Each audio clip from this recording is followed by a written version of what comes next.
England, 1829.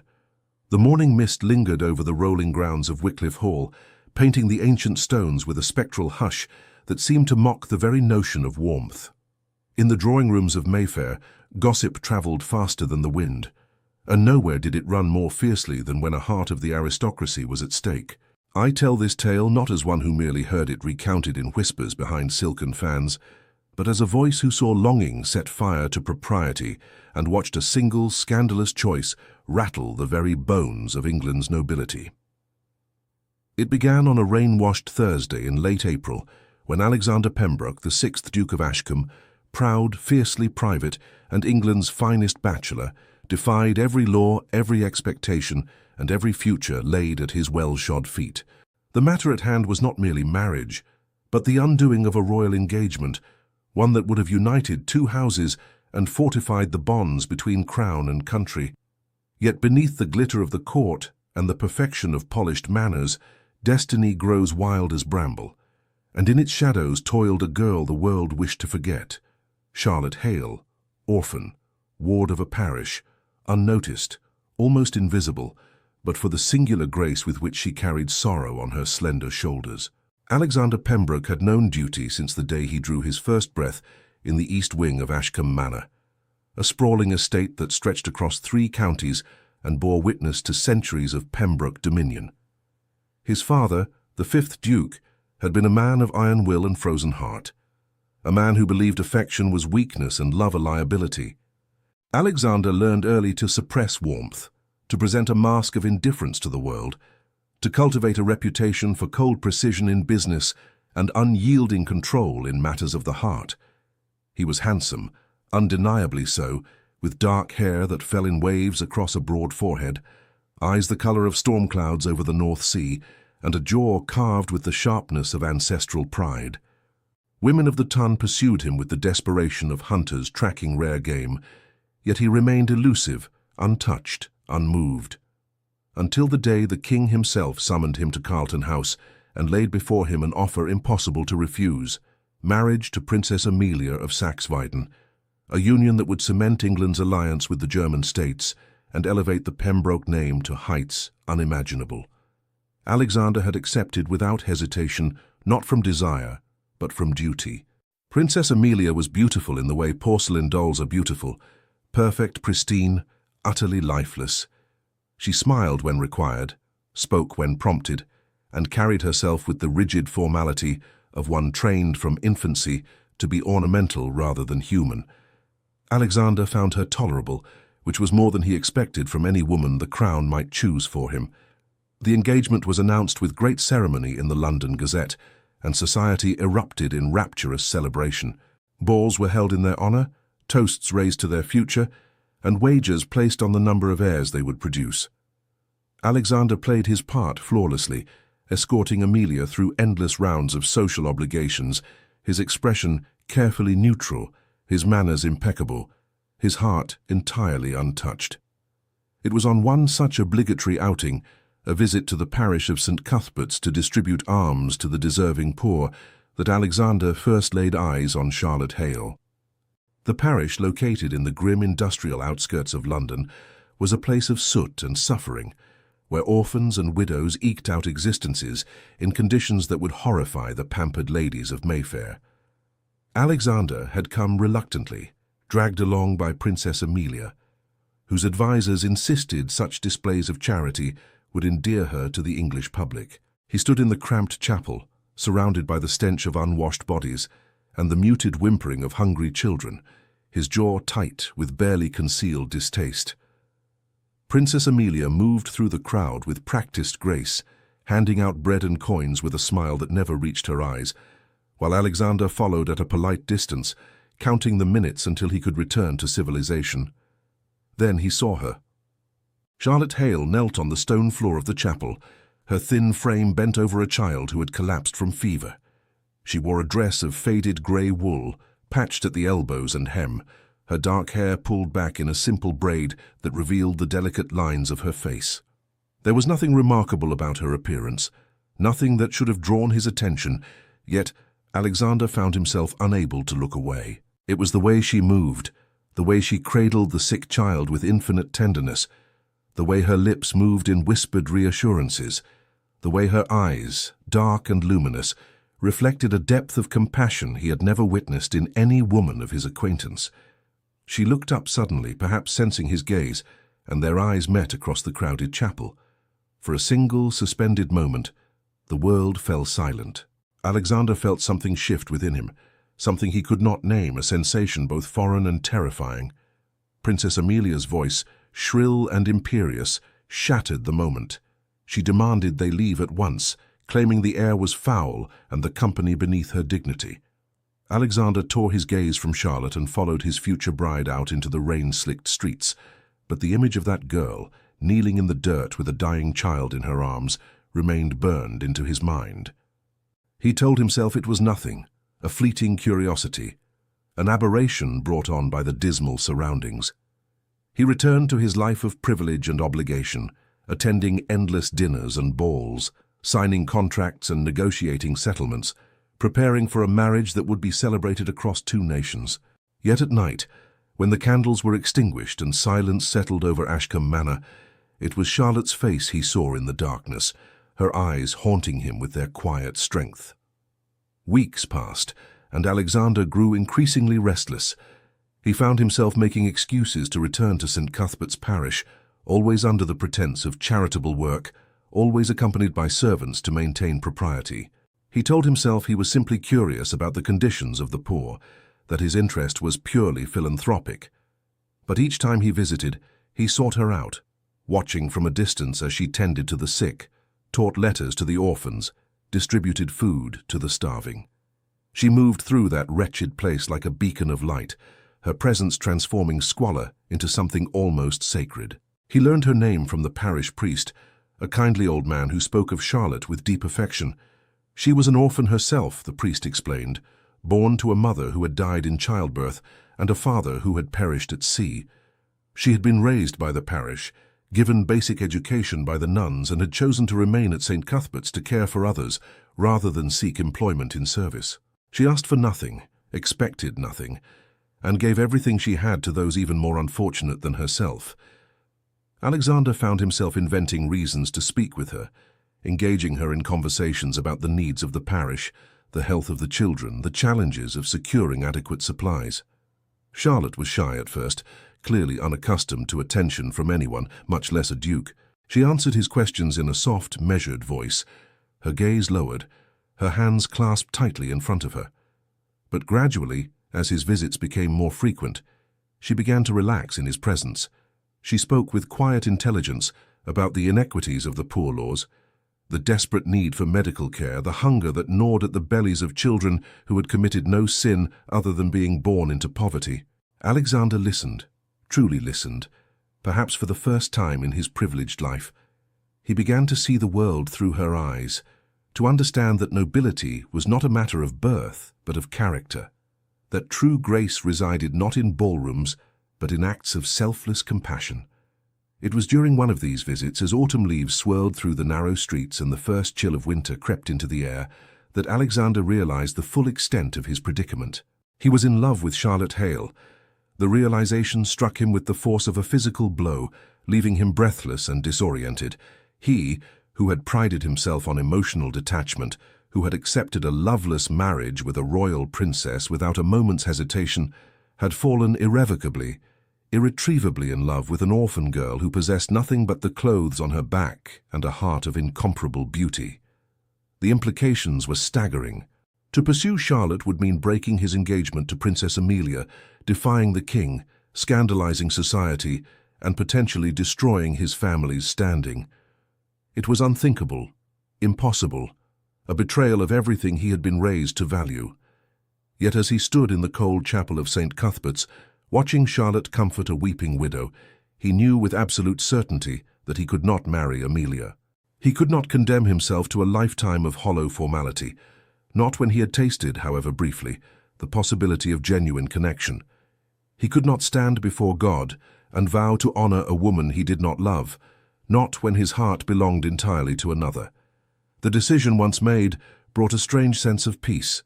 He knew the path ahead would be fraught with difficulty, that he would face condemnation and ridicule, that his actions might bring ruin upon his house. But for the first time in his life, Alexander Pembroke chose love over duty, heart over obligation, truth over pretense. The scandal erupted with the force of a summer storm. Alexander requested a private audience with Princess Amelia, and with as much gentleness as he could muster, informed her that he could not proceed with their marriage.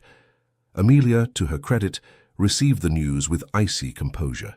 She did not weep or plead or rage. She simply stared at him with eyes as cold as winter frost and asked a single question. "Is there another?" Alexander, bound by honor to speak truth, admitted there was. Amelia rose from her chair with regal dignity, gathered her skirts, and delivered a parting blow that would echo through the halls of power. "You have chosen a path of disgrace, Your Grace.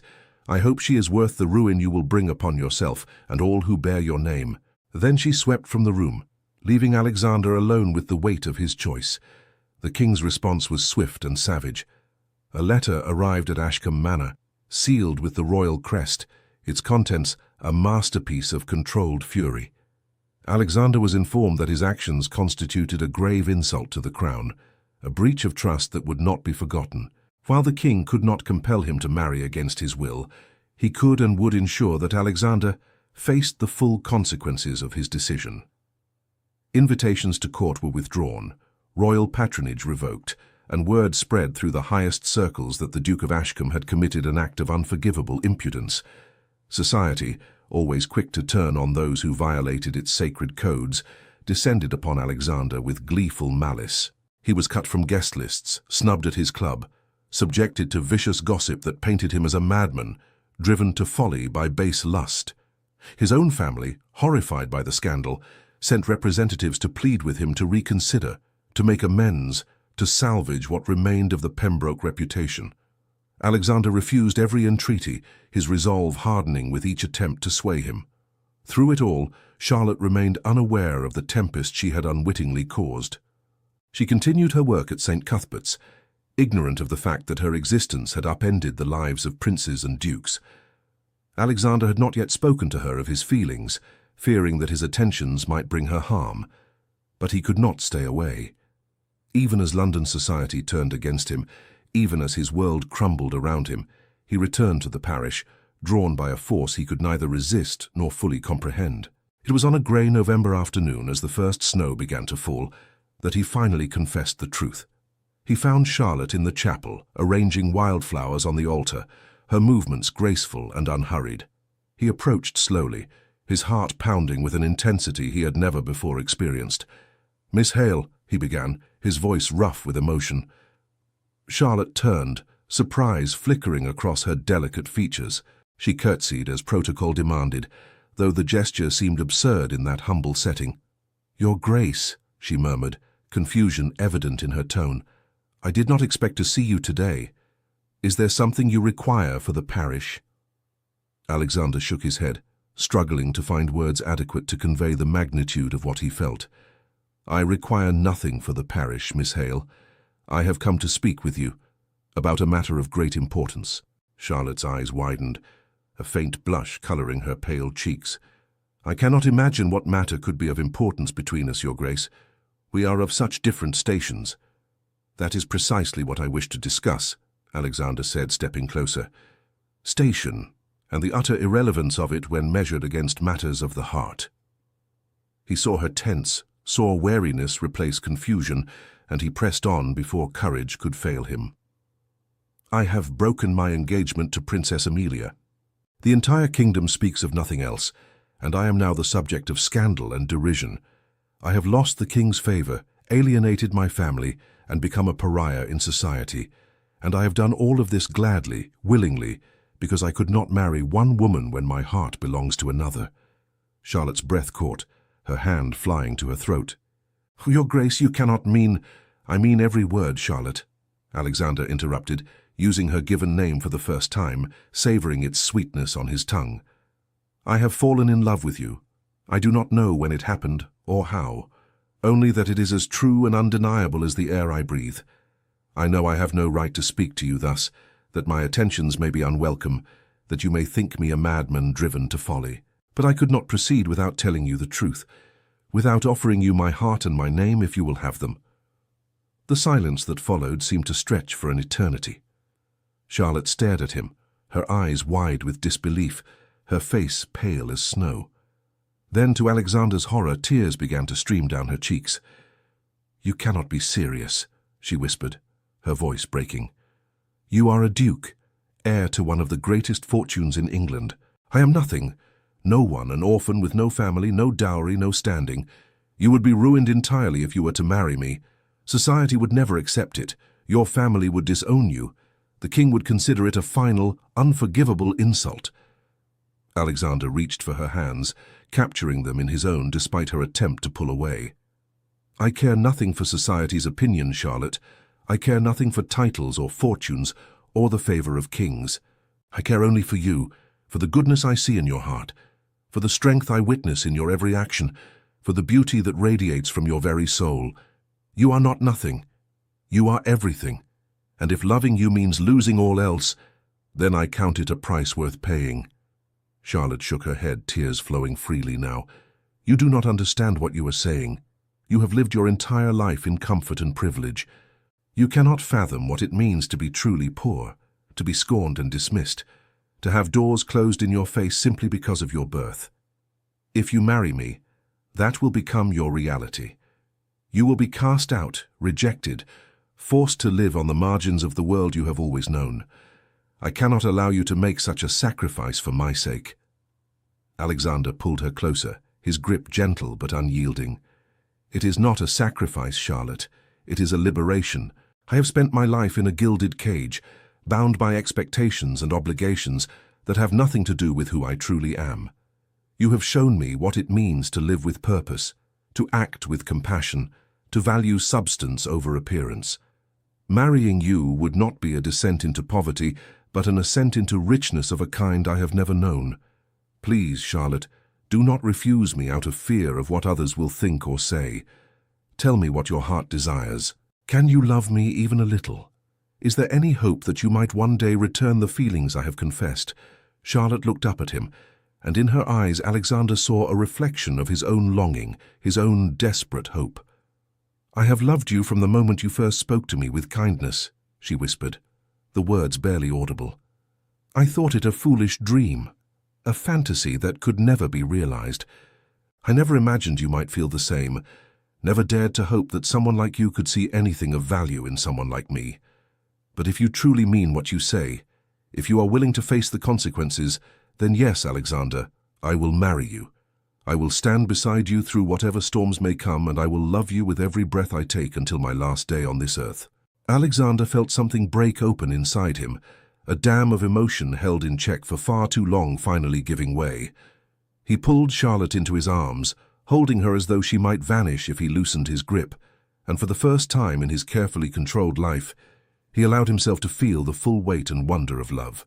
They stood together in that humble chapel, an orphan and a duke, two souls who should never have met but who had found in each other a completeness neither had known existed.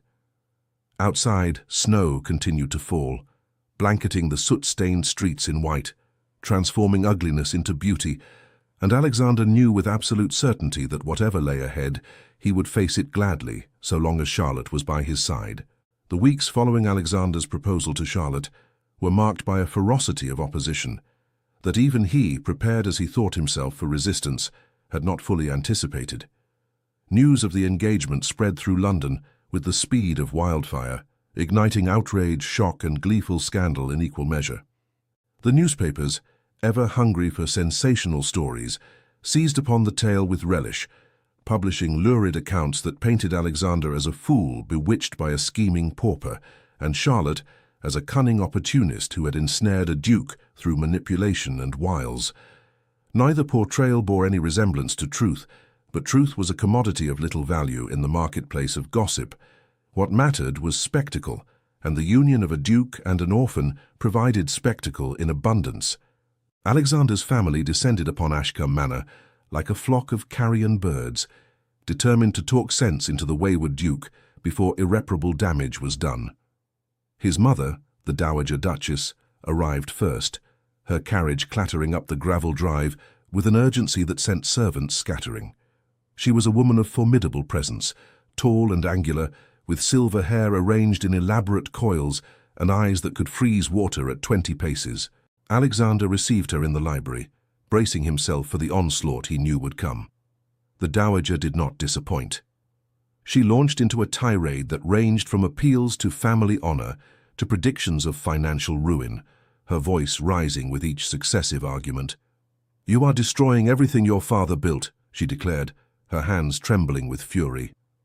"The Pembroke name has stood for centuries as a symbol of excellence, of nobility in both title and character. And you would throw it all away for a girl plucked from the gutters of London? Have you lost your senses entirely?" Alexander listened in silence until his mother's fury had spent itself, then responded with a calmness that only seemed to inflame her further. "I have not lost my senses, Mother. I have found them. For the first time in my life, I am making a choice based on what I believe to be right, rather than what is expected or convenient. Charlotte Hale is a woman of extraordinary character, and I consider myself fortunate beyond measure that she has agreed to be my wife. I understand your concerns, and I regret the distress my decision has caused you, but I will not be swayed. The matter is settled." The dowager stared at him as though he had spoken in a foreign tongue, then rose from her chair with a rustle of silk. "Then you leave me no choice," she said coldly. "I wash my hands of you, Alexander. When you come to your senses and realize the magnitude of your folly, do not expect forgiveness or assistance from this family. You have made your choice, and you will live with the consequences alone." She swept from the room, leaving Alexander to grapple with the bitter ache of familial rejection. His younger brother, Lord Edmund Pembroke, arrived the following day with a different approach. Where their mother had attacked with fury, Edmund employed reason and persuasion. He was a genial man, well-liked in society, with a talent for diplomacy that had earned him positions in various governmental capacities. He took Alexander aside, poured 2 glasses of brandy, and settled into a chair with the air of one preparing for a lengthy conversation. "I will not insult you by suggesting you do not know your own heart, Alexander," Edmund began, his tone measured and respectful. "I believe you when you say you love this girl. But love, while a noble sentiment, is not always sufficient foundation for a marriage, particularly when that marriage will be subjected to the kind of scrutiny and hostility you will undoubtedly face. Have you considered what life will be like for Charlotte? She will be thrust into a world for which she has no preparation, subjected to cruelty and derision from women who resent her presence, isolated from the society that should welcome her. Can you truly claim to love her if you are willing to subject her to such an ordeal?" It was a shrewd argument, one that struck at Alexander's deepest fears. He had indeed worried about Charlotte's ability to navigate the treacherous waters of high society, had lain awake at night imagining the slights and humiliations she would endure. But he had also witnessed her strength, her resilience, her capacity to endure hardship with grace. "Charlotte is stronger than you give her credit for," Alexander replied. "She has survived poverty, loss, and deprivation that would break most of the pampered women of our acquaintance. She does not need society's approval to know her own worth, nor does she require validation from those who judge her solely on her birth. I have faith in her ability to withstand whatever challenges lie ahead, and I will stand beside her every step of the way." Edmund sighed, swirling the brandy in his glass. "I hope you are right, brother. For both your sakes, I truly hope you are right. But do not say you were not warned of the difficulties ahead." The hostility Alexander faced from his own family was mirrored, and indeed exceeded, by the response of society at large. Invitations that had once flooded Ashcombe Manor ceased entirely. Former friends crossed the street to avoid acknowledging him. His club, where he had been a member for over a decade, quietly suggested he might wish to resign to spare himself the embarrassment of formal expulsion. The king, still smarting from the insult of the broken engagement, made his displeasure known through official channels, withdrawing certain privileges and honours that had long been associated with the Pembroke title. Through it all, Alexander held firm, his resolve strengthened rather than weakened by opposition. He had expected resistance, had known that choosing Charlotte would cost him dearly. What he had not anticipated was the depth of satisfaction he would feel in that choice, the sense of rightness that accompanied every decision made from the heart rather than from obligation. Charlotte, for her part, struggled with the sudden and dramatic change in her circumstances. Alexander had insisted she leave St. Cuthbert's parish and take up residence at Ashcombe Manor until their wedding, both to protect her from the sordid attention of the press and to allow her time to prepare for her new role. She arrived at the manor with nothing but the clothes on her back and a small bundle containing a few cherished possessions, a worn prayer book that had belonged to her mother, a faded ribbon she had found as a child and treasured ever since, and a sketch of St. Cuthbert's chapel drawn by one of the orphans she had cared for. The grandeur of Ashcombe overwhelmed her. She had never seen so much space devoted to a single family, never imagined that rooms could be so vast, ceilings so high, furnishings so exquisite. She wandered the corridors like a ghost, terrified of touching anything lest she damage some priceless heirloom, acutely conscious of her own inadequacy in such surroundings. Alexander did everything in his power to ease her transition, assigning her a kind and patient lady's maid, ensuring she was provided with appropriate clothing, arranging for tutors to instruct her in the social graces she would need to navigate her new world. But the gulf between Charlotte's upbringing and the life she was now expected to lead seemed at times insurmountable. She struggled with the simplest tasks: how to dress for different occasions, how to engage in the trivial conversations that dominated social interactions, how to use the bewildering array of silverware presented at formal dinners. She made mistakes, many of them, and each error brought a fresh wave of shame and self-doubt. There were moments when she questioned whether she had made the right choice, whether her love for Alexander was worth the pain of feeling perpetually out of place, perpetually inadequate. It was during one such moment of crisis that Alexander found her weeping in the conservatory, surrounded by exotic plants that seemed to mock her with their foreign beauty. He sat beside her on the marble bench, taking her hands in his, and waited until her tears had subsided before speaking. "I know this is difficult for you, Charlotte," he said gently. "I know you feel lost and overwhelmed, and I wish I could spare you this struggle. But please, do not doubt yourself, or us. You are not inadequate. You are learning to navigate a world that is absurd and superficial, a world that values appearance over substance, lineage over character. The fact that you find it difficult only proves that you have more sense and integrity than most of the people who were born into it. I do not need you to become someone you are not. I fell in love with you exactly as you are, and that is who I want you to remain." Charlotte looked up at him, her eyes red from crying, her voice trembling. "But what if I cannot do this, Alexander? What if I fail you, embarrass you, prove myself unworthy of the faith you have placed in me?" Alexander cupped her face in his hands, his touch infinitely tender. "You could never fail me, Charlotte. You have already given me more than I ever dreamed of having. Your love, your trust, your willingness to take this leap with me, despite all the risks.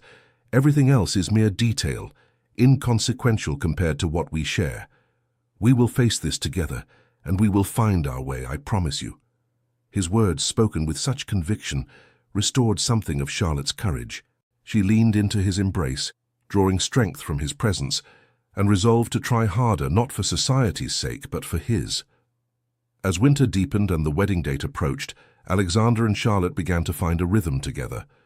In the evenings, after lessons and obligations were completed, they would meet in the library, where Alexander would read aloud from books of poetry and philosophy, while Charlotte worked on her embroidery, a skill she was slowly mastering under the patient tutelage of her maid. They spoke of their hopes for the future, of the life they would build together, of the charitable works they would undertake once married. Alexander shared his vision of transforming Ashcombe into a place of refuge and opportunity for those in need, of using his wealth and position to effect meaningful change rather than simply maintaining the status quo. Charlotte listened with shining eyes, her own dreams of helping others merging seamlessly with his. In those quiet hours, removed from the judgment and hostility of the outside world, they found sanctuary in each other's company, their bond deepening with each passing day. Yet even as their private happiness grew, the public campaign against their union intensified. Princess Amelia, humiliated by the very public rejection, threw her considerable influence behind efforts to ostracize Alexander and Charlotte. She spread rumors that Charlotte was not merely an orphan, but the illegitimate daughter of a prostitute, that she had bewitched Alexander through dark arts, that she was after nothing but his money and title. None of these accusations bore even a grain of truth, but repetition lent them the veneer of credibility. Society matrons who had once fawned over Alexander now refused to acknowledge him, their daughters instructed to avert their eyes if they happened to encounter him in public. The scandal sheets published vicious cartoons depicting Alexander as a lovesick fool led by the nose by a scheming harlot, images that were crude, cruel, and wildly popular. Through it all, Alexander remained steadfast, but Charlotte felt the weight of every insult, every lie, every contemptuous glance. She began to withdraw into herself, speaking less, smiling rarely, her spirit dimmed by the relentless assault on her character. Alexander noticed, of course, and it tore at his heart to see her suffering. He confronted her one evening as they sat together in the drawing-room, firelight casting dancing shadows across her pale face. "Charlotte, you must not allow these vicious lies to wound you," he said, his voice tight with frustration. "The people spreading them are small-minded and cruel, their opinions worth less than nothing. You know the truth of who you are, and so do I. That is all that matters." Charlotte shook her head, her expression haunted. "But it is not all that matters, Alexander. These people, as small-minded as they may be, constitute the world you were born into, the world you would have continued to inhabit had you not met me. And now, because of me, you are an outcast, reviled and rejected by everyone you have ever known. How can I not feel responsible for your suffering? How can I not wonder if you would have been better off had we never met?" Alexander rose from his chair and crossed to where she sat, kneeling before her, so that their eyes were level. "Listen to me, Charlotte, and believe what I tell you. I would not be better off. I would be trapped in a loveless marriage to a woman I neither knew nor cared for, living a life of hollow ritual and empty obligation. You have given me freedom, purpose, love. You have awakened parts of myself I did not know existed. If the price of that awakening is the loss of society's approval, then I pay it gladly, without a moment's regret. Please, do not doubt us. Do not let their poison seep into your heart." His words, fervent and heartfelt, broke through Charlotte's despair. She reached for him, pulling him up onto the settee beside her, and they sat together in silence, her head resting on his shoulder, his arm wrapped protectively around her. Outside, snow fell softly, blanketing the world in white, muffling sound, creating an island of peace in the midst of chaos. They drew strength from each other, their love a bulwark against the storm raging beyond the walls of Ashcombe Manor. And in that moment, Charlotte made a silent vow. She would not allow fear or doubt to drive her away from this man who had risked everything for her.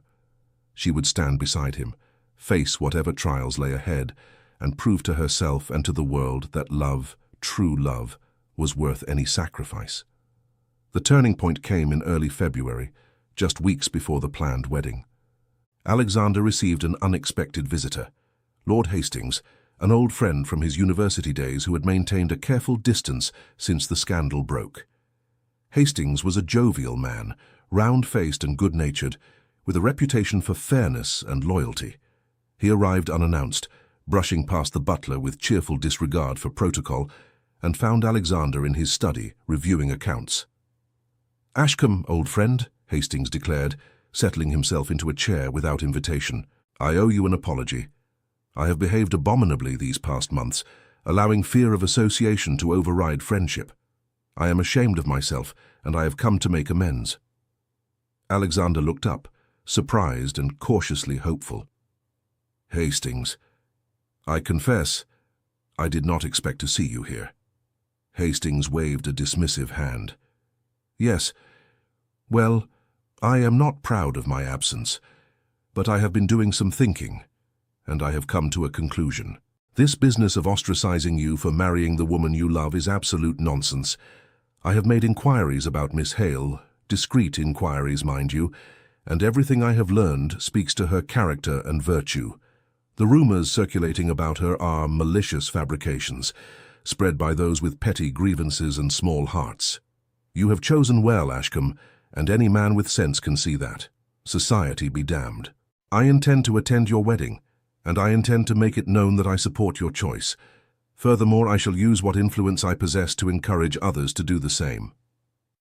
Alexander felt a surge of gratitude, so intense it nearly overwhelmed him. "Hastings, I cannot adequately express what your support means to me. Charlotte and I have felt isolated these past months, surrounded by hostility on all sides. To know that we have at least one ally in this gives me more hope than you can imagine." Hastings grinned. "Oh, you shall have more than one ally, my friend. I am not without influence, and I intend to use it. There are others who share my view, who believe this persecution has gone too far. We shall organize, make our voices heard, and show society that there are still those who value integrity over conformity." True to his word, Hastings set about rallying support for Alexander and Charlotte. He hosted a dinner party at his London townhouse, to which he invited carefully selected guests, all of whom were known for independent thinking and progressive views. At this gathering, he made an impassioned speech about the virtues of marrying for love rather than advantage, about the courage required to defy convention in pursuit of happiness, about the hypocrisy of a society that claimed to value virtue while condemning a woman of impeccable character simply because she lacked a title. His words struck a chord with many present, and by the end of the evening, several influential figures had pledged their support for the Ashcombe wedding. Word of Hastings' efforts spread, creating a rift within society itself. Where there had previously been near-unanimous condemnation of Alexander's choice, there now emerged a faction, small but vocal, that defended it. Debate raged in drawing rooms and clubs across London. Was the Duke of Ashcombe a fool or a romantic hero? Was Charlotte Hale a fortune hunter, or a woman of uncommon virtue? The very existence of such debate represented a shift, a crack in the monolith of opposition that had seemed so impenetrable. Alexander and Charlotte, informed of these developments by Lord Hastings during one of his increasingly frequent visits to Ashcombe Manor, felt the first stirrings of genuine hope. Perhaps, just perhaps, they would not have to face their future entirely alone. Perhaps there were those who valued love and integrity above rigid adherence to class distinctions. Perhaps their marriage would not only survive the scandal, but might even serve as a catalyst for broader change in how society viewed such unions. As the wedding day drew near, preparations intensified. Charlotte, with the assistance of a seamstress brought in from London, designed her wedding gown, a simple but elegant creation of ivory silk, free from the excessive ornamentation favored by fashionable brides. She wanted something that reflected her own taste and character, something that would feel authentic rather than costume-like. Alexander arranged for the ceremony to be held in the chapel at Ashcombe Manor, a small, ancient building that had served the Pembroke family for generations. He wanted the wedding to be intimate, attended only by those who genuinely supported their union, free from the prying eyes and cruel whispers of hostile observers. Invitations were sent to a carefully curated list: Lord Hastings and his wife, a handful of Alexander's relatives who had quietly expressed support, the parish priest from St. Cuthbert's who had known Charlotte since childhood, and a few trusted servants from Ashcombe who had come to respect and care for Charlotte during her time at the manor. The night before the wedding, Charlotte could not sleep. She stood at the window of her chamber, looking out over the snow-covered grounds of Ashcombe, her mind a tumult of emotions. Tomorrow, she would become the Duchess of Ashcombe, a title that seemed utterly incongruous with everything she had been and known. She thought of the children she had left behind at St. Cuthbert's, wondered how they were faring, promised herself that she would use her new position to help them in ways she never could before. She thought of her mother, dead before Charlotte had even drawn her first breath, and wondered what she would think of this extraordinary turn her daughter's life had taken. She thought of Alexander, sleeping in his own chamber just down the corridor, and felt a wave of love so profound it brought tears to her eyes. Whatever tomorrow brought, whatever challenges lay ahead, she would face them with him, and that knowledge gave her courage. Morning dawned clear and cold, the sky a brilliant blue unmarred by clouds. Charlotte was awakened by her maid, who brought breakfast and then helped her bathe and dress. The wedding gown fit perfectly, its simple lines flattering without being ostentatious. Her hair was arranged in soft curls, woven through with tiny white flowers, and a delicate veil of Brussels lace completed the ensemble. When Charlotte looked at herself in the mirror, she barely recognized the woman staring back. She looked for the first time in her life like someone who belonged in this world of beauty and refinement.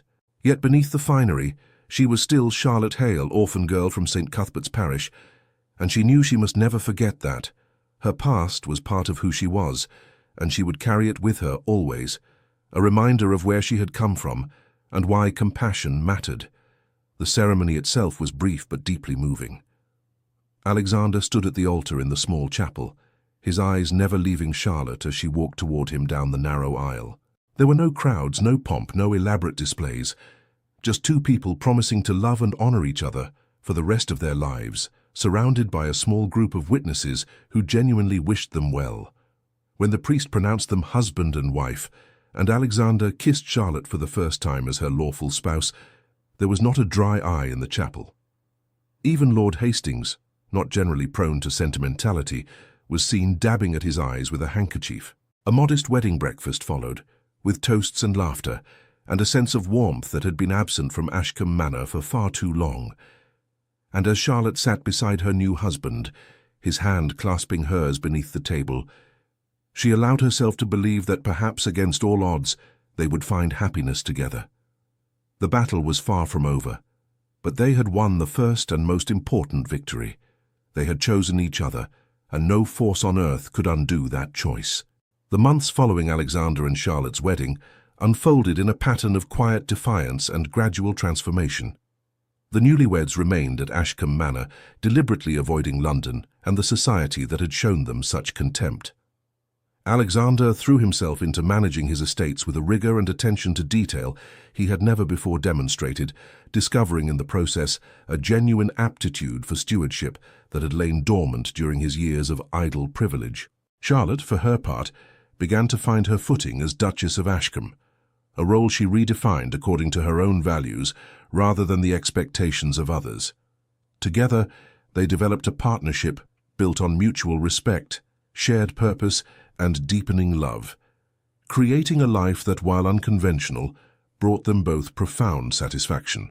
One of Charlotte's first acts as Duchess was to establish a charitable foundation dedicated to improving conditions for orphans and impoverished children throughout the region.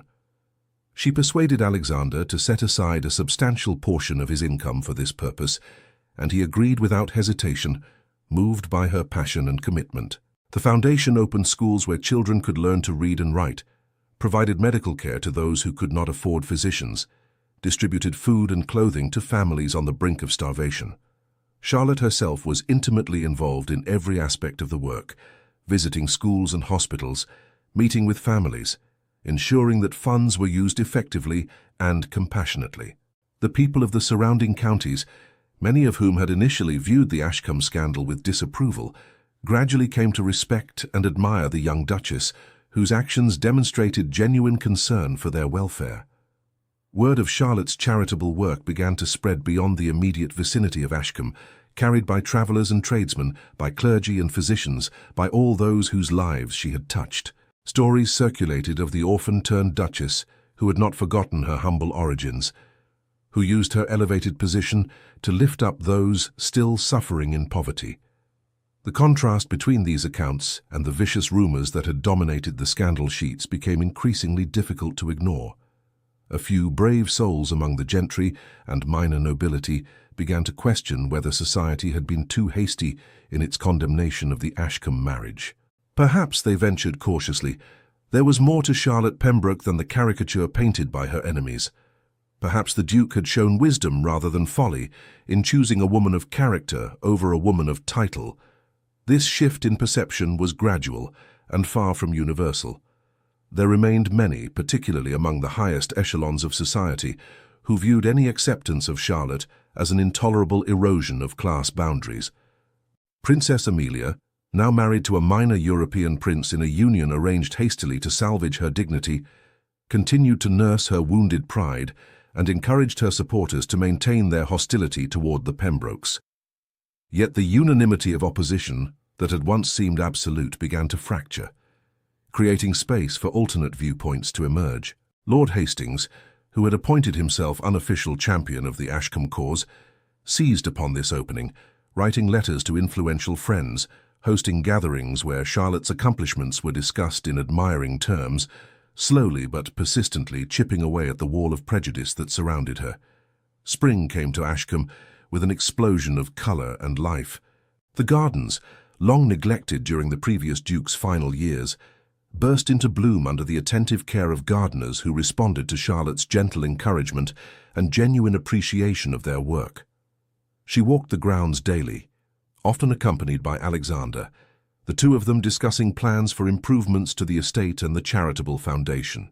Their conversations ranged widely, touching on philosophy, politics, literature, all the subjects Charlotte had once believed beyond her reach. Alexander delighted in her quick intelligence, her fresh perspective unburdened by the cynicism that afflicted so many of his class.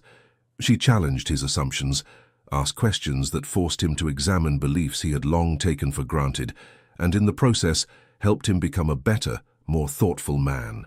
Their marriage, which society had predicted would crumble under the weight of its own impropriety, grew stronger with each passing day. It was during this period of burgeoning happiness that an unexpected letter arrived at Ashcombe Manor, bearing the royal seal. Alexander opened it with trepidation, fearing some new expression of displeasure from the king, some additional punishment for his defiance. Instead, he found a terse but not unfriendly communication requesting his presence at court for a private audience. No explanation was given for the summons, and Alexander was left to speculate on its purpose. He discussed the matter with Charlotte, who urged him to accept the invitation despite the risk it might entail. "You cannot hide from the king forever, Alexander," she said reasonably. "Whatever he wishes to say, it is better to hear it directly than to live in uncertainty. And perhaps if the stories of my charitable work have reached even royal ears, His Majesty may be prepared to view our marriage with less hostility than before." Alexander was less optimistic, but he recognized the wisdom in Charlotte's counsel. He wrote to accept the invitation and prepared for the journey to London, the first he would make since his self-imposed exile from the city. Charlotte insisted on accompanying him, despite his concerns for her comfort and safety. "I am your wife, Alexander," she said firmly. "My place is beside you in adversity as in prosperity. We shall face the king together." Her courage humbled him, and he agreed, though he made arrangements to keep their visit brief and discreet, lodging at the Pembroke townhouse in Mayfair rather than accepting any social invitations. The audience with the king took place in a small private chamber at St. James's Palace. Alexander and Charlotte were kept waiting for what felt like an eternity before being ushered into the royal presence. King George IV, now in the twilight of his reign and suffering from the various ailments that would soon claim his life, sat in an ornate chair, his bulk draped in elaborate robes, his face bearing the marks of dissipation and declining health. He regarded Alexander and Charlotte with rheumy eyes, his expression unreadable, before gesturing for them to approach. "To your grace," the king said, his voice carrying the raspy quality of one who had lived too long and too extravagantly. "You have caused us considerable displeasure with your unconventional choices. The breaking of an engagement to a royal princess is not a matter to be taken lightly." Alexander bowed, his jaw tight. "I am aware of the offense I gave, Your Majesty, and I regret any embarrassment caused to Princess Amelia or to the crown. However, I cannot and will not apologize for marrying the woman I love." The king's eyebrows rose, and for a moment Alexander feared he had overstepped fatally. Then, to his astonishment, the king laughed, a wheezing sound that ended in a fit of coughing. "Love," the king repeated when he had recovered his breath. "An inconvenient sentiment for a man of your station, but not without its appeal. We ourselves have known the complications that arise when the heart makes demands the position cannot easily accommodate." He turned his attention to Charlotte, who stood beside Alexander with quiet dignity, her hands clasped in front of her, her gaze respectfully lowered.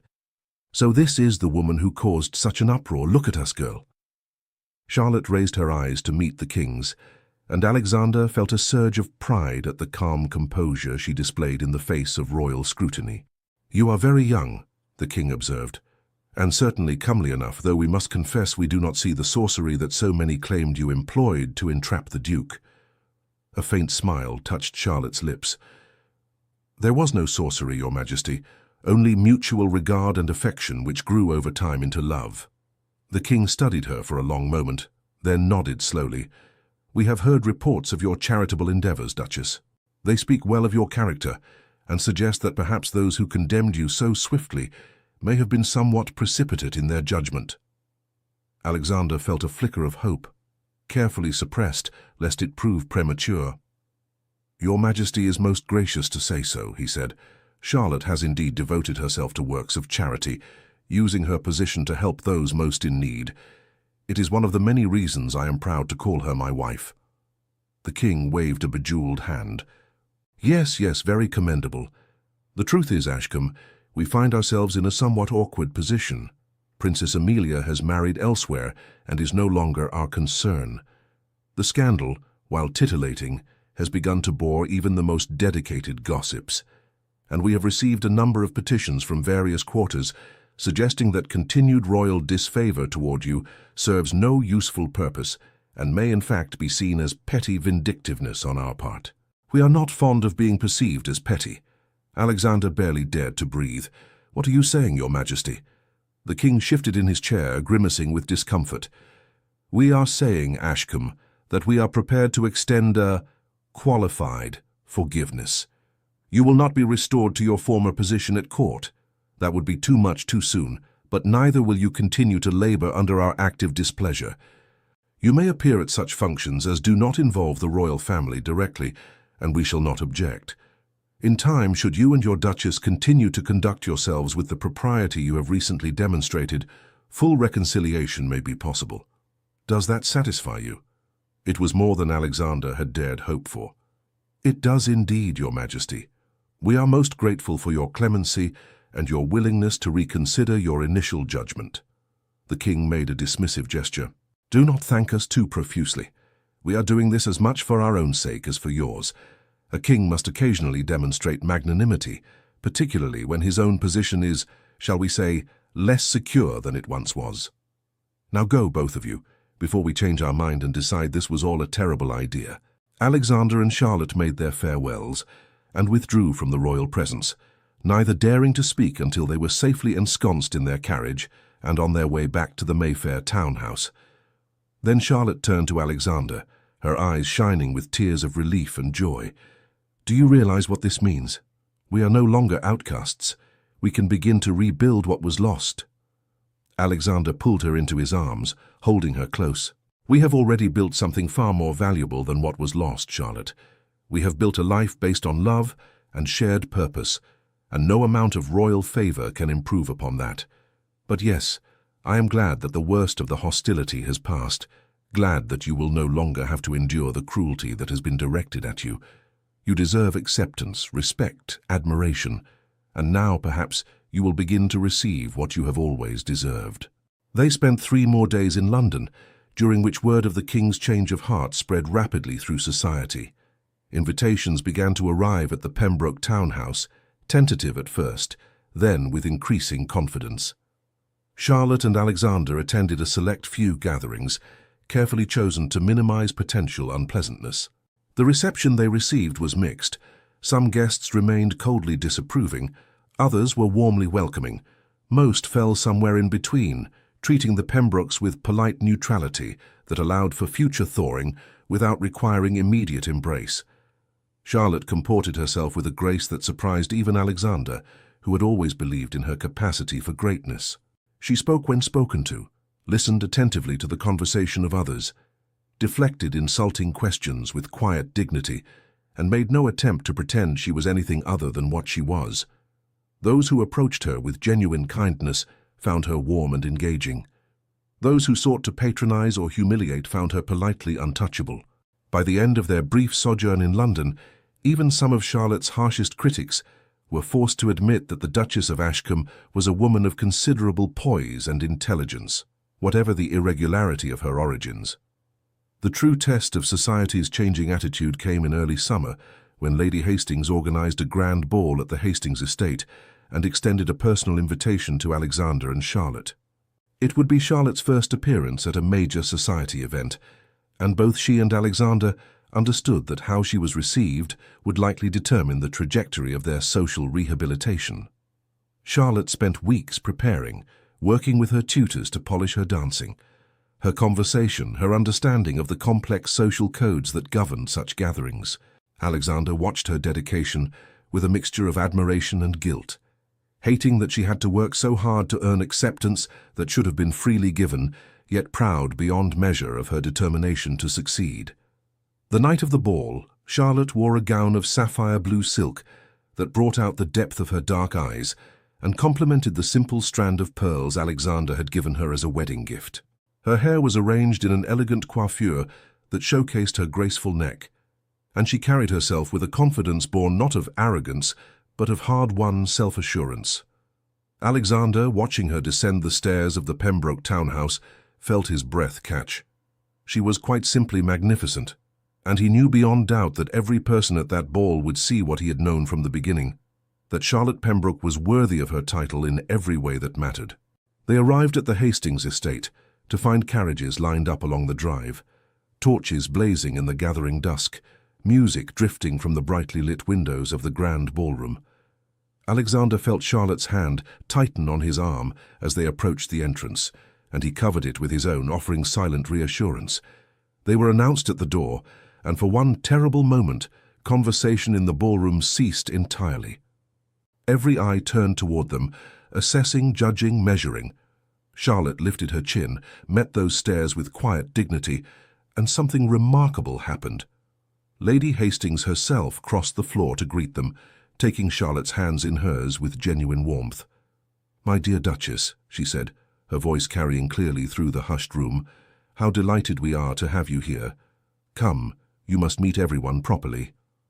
What followed was a triumph beyond Alexander's wildest hopes. Charlotte moved through the gathering with grace and intelligence, conversing easily with those who approached her, deflecting subtle hostility with tactful responses, charming even some of her harshest critics with her evident sincerity and lack of pretension. She danced first with Alexander, then with Lord Hastings, then with a succession of gentlemen emboldened by the evident approval of their hosts. By the end of the evening, the whispered conversations had shifted from condemnation to grudging admiration. The Duchess of Ashcombe, society concluded, was not at all what they had been led to expect. She was no vulgar opportunist, but a woman of refinement, compassion, and genuine quality. Perhaps, just perhaps, the Duke had not been quite so foolish after all. The success of that evening marked a turning point. Invitations began to arrive at Ashcombe with regularity, and while Charlotte and Alexander continued to be selective about which events they attended, they were no longer social pariahs. Society had not forgotten the scandal of their marriage, but it had ceased to define them entirely.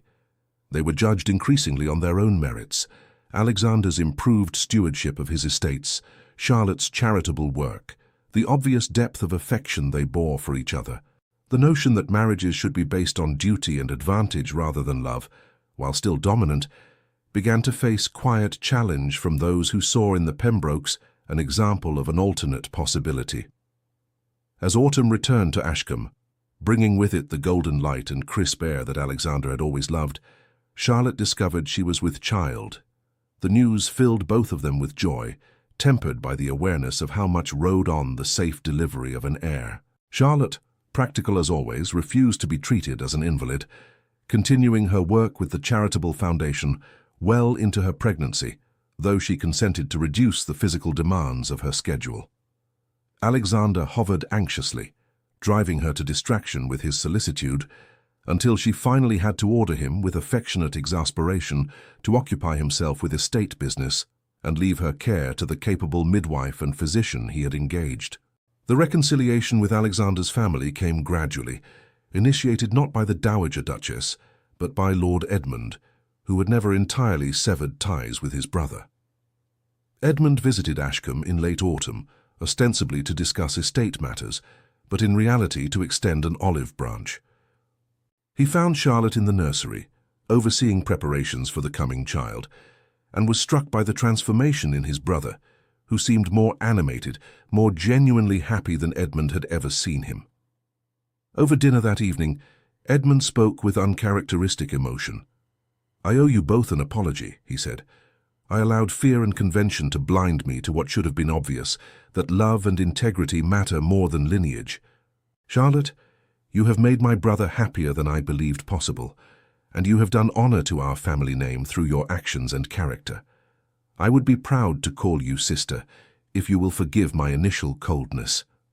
Charlotte, moved to tears, assured him that forgiveness was freely given, and from that evening forward, Edmund became a staunch ally and friend. Through him, other members of the Pembroke family began to thaw, visiting Ashcombe, meeting Charlotte, discovering to their surprise that they genuinely liked the young woman who had caused such upheaval in their lives. Even the Dowager Duchess, her pride finally overcome by curiosity, and the desire to know her future grandchild, arrived one winter afternoon, stiff and formal at first, but gradually softening as she observed Charlotte's kindness, intelligence, and deep love for Alexander. By the time she departed 3 days later, she had extracted a promise that the child, if a boy, would be named after Alexander's late father, and she had given Charlotte a ring that had belonged to Alexander's grandmother, a gesture of acceptance and welcome into the family. The child, a daughter with her mother's dark eyes and her father's strong features, arrived in early spring amidst daffodils and birdsong. Charlotte endured a long and difficult labor with remarkable courage, and when at last the infant was placed in her arms, both she and Alexander wept with relief and overwhelming love. They named her Eleanor, after Charlotte's mother, a choice that moved the attending physician who had known Charlotte since her days at St. Cuthbert's to unabashed tears. The christening held in the chapel at Ashcombe was attended by family, friends, and a significant number of the local gentry and nobility, all of whom had come to respect and admire the Duke and Duchess. It was a celebration not merely of a birth, but of the triumph of love over prejudice, of character over circumstance, of the possibility that the rigid hierarchies governing English society might, however slowly, yield to more compassionate and merit-based values. As years passed, Alexander and Charlotte built a life of purpose and meaning. The charitable foundation they had established expanded to encompass dozens of schools, hospitals, and relief programs throughout England, becoming a model for similar efforts by other enlightened members of the nobility. Their marriage, far from crumbling under the weight of scandal as so many had predicted, grew stronger with each passing season, a partnership of equals built on mutual respect, shared values, and enduring love. They had 3 more children, 2 sons and another daughter, each raised with the understanding that privilege entailed responsibility, that titles meant nothing without integrity, and that true nobility resided in how one treated the most vulnerable members of society. The story of their courtship and marriage became over time a legend of sorts, whispered about in drawing rooms and recounted in slightly embellished versions by those who claimed to have been present at key moments. Some still disapproved, clinging to the old ways and old prejudices, but they were increasingly voices of a fading past. The world was changing, slowly but inexorably, and the Pembrokes had played their small part in that change, proving through their example that love could indeed conquer even the most entrenched social barriers, and that a marriage built on genuine affection and shared purpose could endure and flourish in ways that arranged unions of convenience rarely did. I have told you this tale, dear listeners, not merely to recount a scandal that once shook the halls of power, but to remind you that courage takes many forms. Alexander Pembroke showed courage when he broke his royal engagement to follow his heart. Charlotte Hale showed courage when she accepted his proposal, despite knowing the hardships she would face. Together, they showed courage in building a life true to their values, rather than to the expectations of others.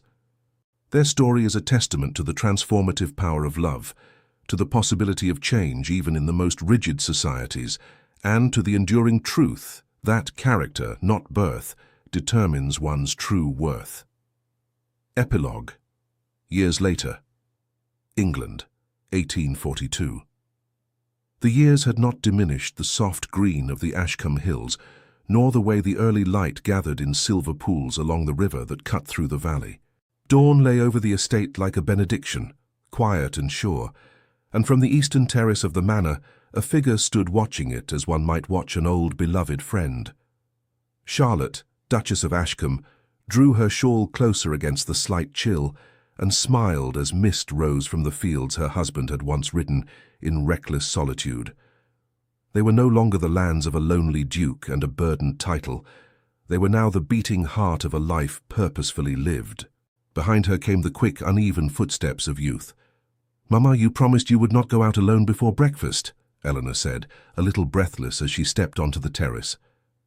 At 13, the girl already carried herself with a curious blend of Charlotte's quiet assurance and Alexander's stubborn set of the jaw. "Papa will scold me first and you second if he finds you without a cloak." Charlotte laughed softly. "Your father has always preferred to scold himself before anyone else, my dear. Besides, when you are my age, you will find the morning air worth a mild reprimand." Eleanor joined her at the balustrade, resting slim hands upon the stone, her gaze following the gentle rise and fall of the land. "Reverend Hart says there was a time when no one from London would visit Ashcombe," she said. "He told us, after Sunday service, that some called it the fallen house, because of you and Papa." She darted Charlotte an apologetic look. "I told him they must have been very foolish people." "They were not so much foolish as afraid," Charlotte answered, the old hurt now no more than a faded ache. "Afraid of change, afraid of losing the rules that told them who was worthy and who was not. Fear makes people speak loudly, but it cannot keep hold of truth forever." "Is it true," Eleanor persisted, "that grandmother refused to see you when you first came here? Lady Hastings said that once, but Papa frowned at her and changed the subject." "It is true," Charlotte said, and there was no bitterness in her voice, only a quiet acceptance. "She believed your father had disgraced his name. In her world, what we did was unthinkable. Yet here we stand, years later, and she has held each of her grandchildren in her arms." She smiled at the memory of the once implacable Dowager Duchess, her stern features softened by age and by the irresistible charm of small, grasping hands. "Time is a most patient teacher, Ellie. It persuades where argument fails." They stood in companionable silence until the estate began to stir awake below them.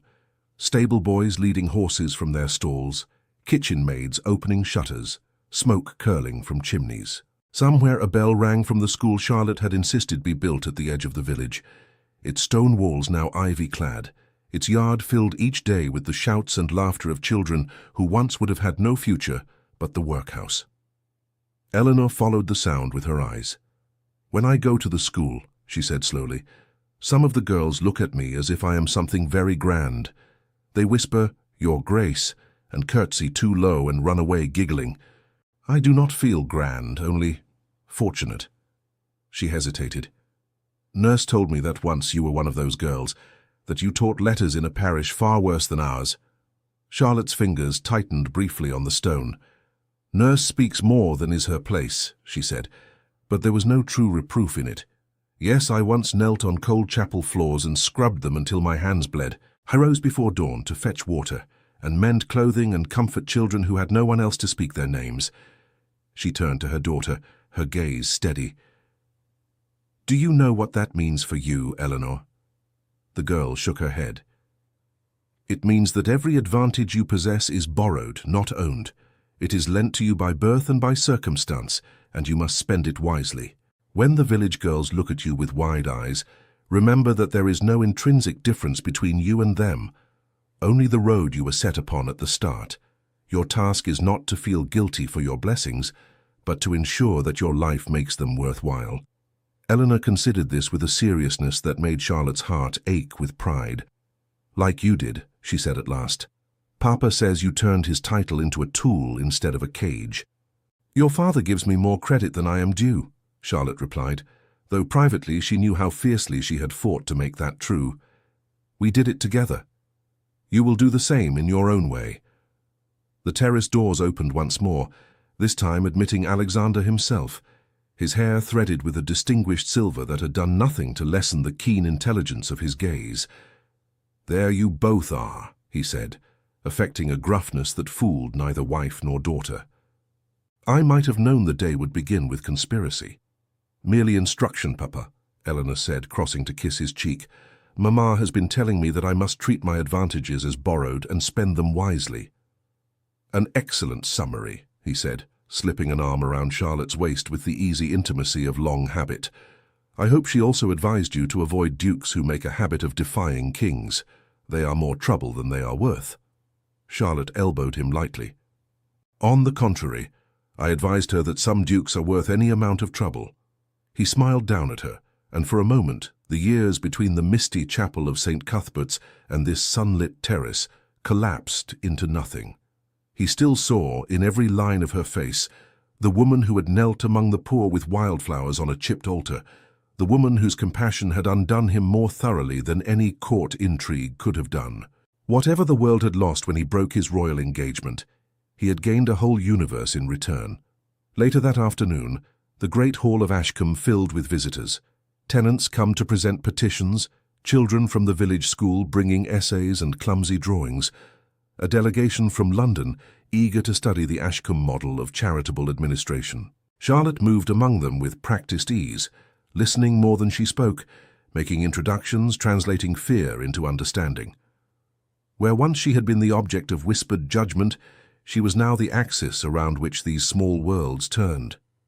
In a quieter corner of the hall, a young woman stood twisting her bonnet ribbons between nervous fingers. Her dress was plain but neat, her eyes sharp with the wary defiance of one accustomed to being dismissed. Charlotte crossed to her at once.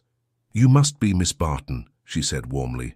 "Reverend Hart writes very highly of your work with the village infirmary." The girl flushed. "I do what I can, Your Grace. It is not much." Charlotte recognized the self-effacing tone. She had once spoken with it herself. "What you can is often far more than you think," she answered. "Will you walk with me after we have done here? I should like to hear what obstacles you face and how Ashcombe might help remove them." As the girl nodded, hope flickering in her gaze, Alexander watched from across the room, pride settling over him like a well-worn cloak. There had been a time when men whispered that the Duchess of Ashcombe would be the ruin of them all. They whispered differently now. They spoke of new schools and reformed tenant laws, of hospitals built where there had once been only squalor, of a duke and duchess who sat at the same table as their tenants during harvest feasts and listened to complaints without offense. Not everyone approved, of course. There would always be those for whom change felt like a personal insult, but even they had learned that railing against Ashcombe accomplished little. The world, as it turned out, did not end when a duke married an orphan. That evening, long after visitors had departed and children been tucked into bed, Charlotte and Alexander returned once more to the terrace where the day had begun. The sky was ablaze with stars, the air scented with late roses, and the faintest tang of approaching autumn. "Do you ever miss it?" Charlotte asked quietly. "The world we left behind, the easy applause, the perfect obedience of rules you knew by heart?" Alexander considered the question. "I miss certain comforts, perhaps," he said. "The illusion that every door would always open at my touch. But I do not miss the man I was when I walked through those doors. He was admired, but he was not known. You changed that, Charlotte. You taught me that to be truly seen is both more terrifying and infinitely more worthwhile than being blindly praised." She leaned her head against his shoulder. "And you taught me," she replied, "that love given freely need not be returned with fear, that I might stand before kings and dowagers and still know my own worth." They fell silent, content in the knowledge that their story, once called a scandal, had become something gentler and far more enduring. A quiet legend, told in kitchens and classrooms, of a duke who chose an orphan and of an orphan who chose herself. The consequences of that choice rippled outward still, in the laughter from the village school, in the letters that arrived from distant parishes asking for guidance, in the steady, patient work of men and women who had taken courage from what Ashcombe had dared to do. Far off, a church bell tolled the late hour. Charlotte straightened, her hand finding Alexander's. "We should go in," she said. "Tomorrow will bring its own battles." "And its own joys," he answered. "We have been granted more of both than we ever expected." They turned back toward the house together, their silhouettes framed in the golden spill of candlelight from the open doors. Behind them, the estate lay quiet and secure, a testament not only to lineage and stone, but to the fierce, stubborn belief that love, once chosen, must be lived every day in 100 small acts of courage. And now, as we close this chapter of their remarkable journey, I have a small request for you, our dear listeners. If this tale of love, courage, and redemption has moved you, if it has brought you joy or given you hope, please take a moment to subscribe to our channel so you never miss another story. Leave a comment below sharing your thoughts. Did Charlotte and Alexander's love story touch your heart? What would you have done in their place? And please, click that like button to let us know you enjoyed this journey through England's most scandalous romance. Don't forget to activate notifications so you'll be the first to know when we share our next tale of passion, intrigue, and happily ever after. Your support means the world to us, and it allows us to continue bringing you these stories of love conquering all. Until next time, dear listeners, may your own hearts be brave enough to choose love over convention, and may you find your own happily ever after, whatever form it may take. Thank you for listening, and we'll see you in the next story. The End.